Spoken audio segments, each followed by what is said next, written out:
ini benar-benar Golkar dalam waktu 6-7 bulan selalu melakukan penyesuaian adaptif terhadap perkembangan politik global nasional dan juga mempunyai forum diskusi dan kreatif dalam memberikan berbagai diskusi pandangan tinggi maupun pandangan ekonomi ketika melihat dinamika global berkembang.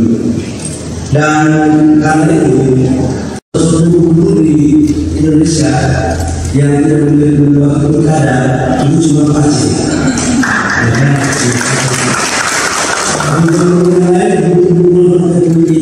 Dan mendukung pilkada paling ini. Kalau yang ini pasti ada yang terjadi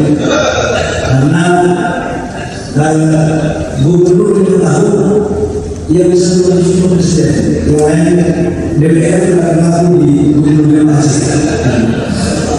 Nah, pokoknya semua teman-teman media kita tahu bahwa kondisi geopolitik sekarang ini tidak menentu.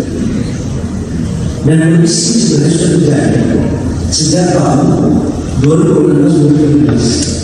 Kalau kita mulai sejak munculnya perang antara China dan Amerika.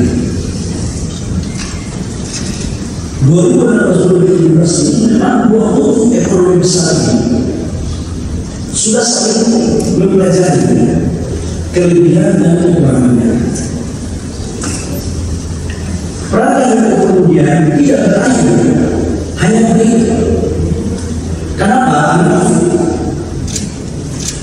Tidak berakhir. Dan itu adalah dua besar.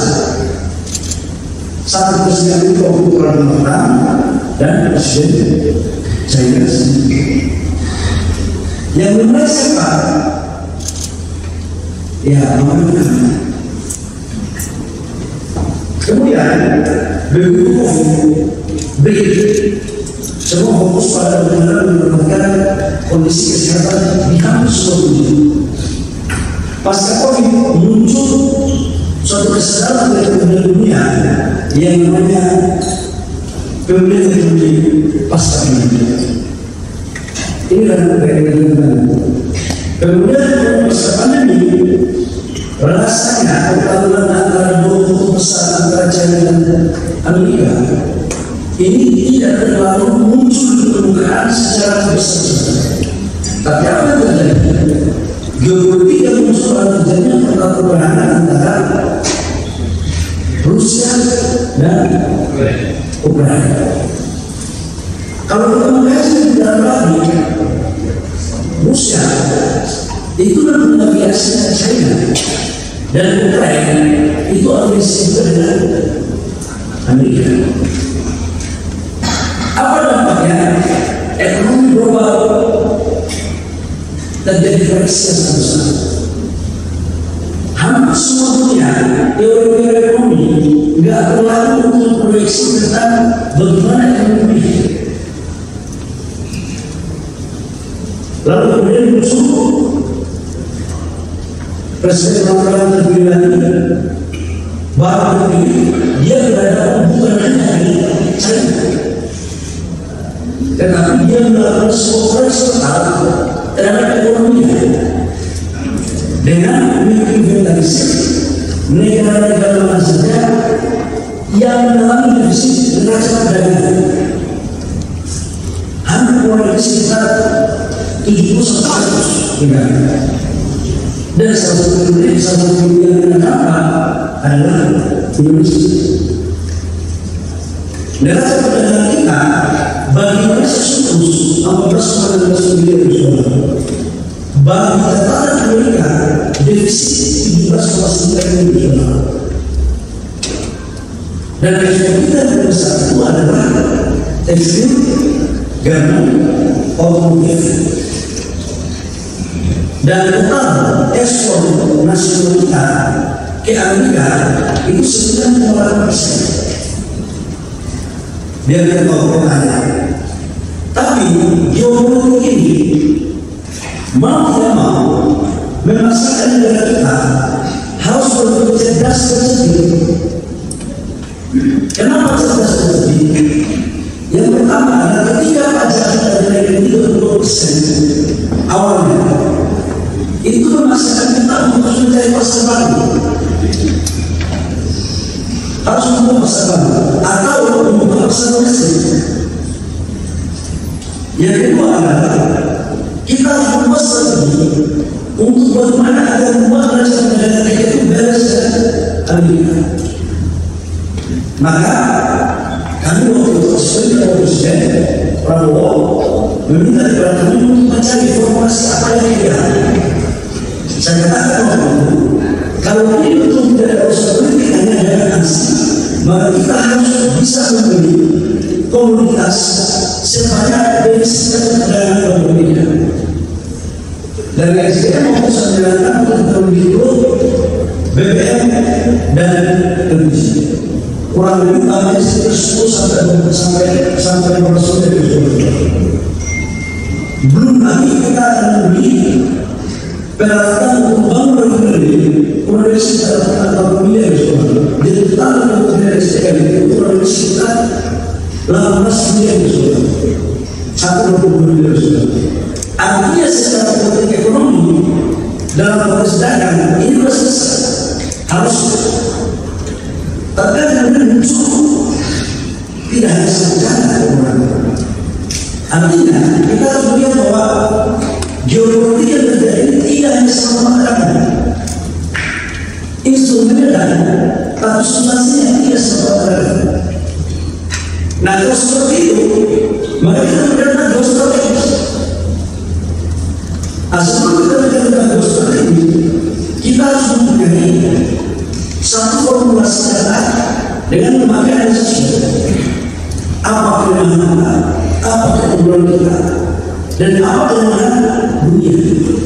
Bapak Ibu semua, di era yang tidak pasti seperti sekarang, ini hampir semua kepala negara dan semua menteri di semua negara itu berbeda tentang bagaimana mengamalkan kepentingan domestik. Konsensus Uni Eropa, konsensus Amerika Eropa, konsensus BRICS, konsensus ASEAN itu ada, tapi kesini rasanya semu. Karena orang semua berkaitan dengan bagaimana negara sama-sama kemudian bayangkan tentang isu penurunan emisi yang awalnya seperti 2020 yang diawali dengan Paris Agreement yang salah satu kesatuannya adalah Amerika itu mundur dari konsensus itu. Jadi pertanyaan ini kayak siapa lagi kita akan percaya pada ini? Dia mengatakan bahwa dulu sekarang beda. Belum lagi ketika UK keluar dari Uni Eropa, ini bagian daripada geostrategis. Nah, bagaimana Indonesia? Bapak Ibu semua, di Indonesia ada nilai strategisnya. Kita adalah penduduk terbesar nomor 4 setelah China, India, Amerika, dan Indonesia. Populasi kawasan Asia Tenggara 63% itu adalah Indonesia. Harusnya kalau kita bicara tentang Asia Tenggara, bukan negara lain yang dibutuhkan, harus Indonesia. Itu dari sisi jumlah penduduk. Ekonomi hanya satu negara dari Asia Tenggara yang masuk ke negara G20 dengan GDP kita sekarang nomor 6 terbesar di antara negara G20. Artinya kuat ekonomi terbesar. Yang ketiga, sumber daya alam kita yang sangat melimpah dan masuk pada satu komoditas ketika mineral yang sekarang dikejar oleh dunia. Kelemahan kita apa? pasar besar, tapi dia lebih terhadap produk teknologi yang belum maksimal. Yang kedua adalah perusahaan-perusahaan kita yang belum mampu membangun teknologi. Dan yang ketiga, penetrasi pasar global yang belum maksimal. Lalu kemudian formulasinya seperti apa? Agar kita menjadi tahu bahwa ini semua dalam posisi seperti ini, rasanya belum ada formulasi yang mampu untuk membuat arah kebijakan negara mana untuk survive dalam menghadapi kondisi yang tersebut. Jadi dalam pemahaman saya harus memakai proses tiba saat bahwa karena sangat panas dan waktunya berubah begitu cepat. Jadi saya ketika SDM merumuskan arah kebijakan di sektor energi 1 minggu saya pakai. Anak kecepatan. Kalau dulu ada satu referensi yang bisa kita pegang sebagai konsensus dunia. Teman-teman media, saya bersama Sekjen, kemudian Ibu Tia, Wakil Ketua Kabupaten bersama Ibu Nurul, dari MPO, Ketua MPO Media. Nurul sangat mengapresiasi sampai kerja terhadap diskusi hari ini tentang geopolitik dan geostrategi.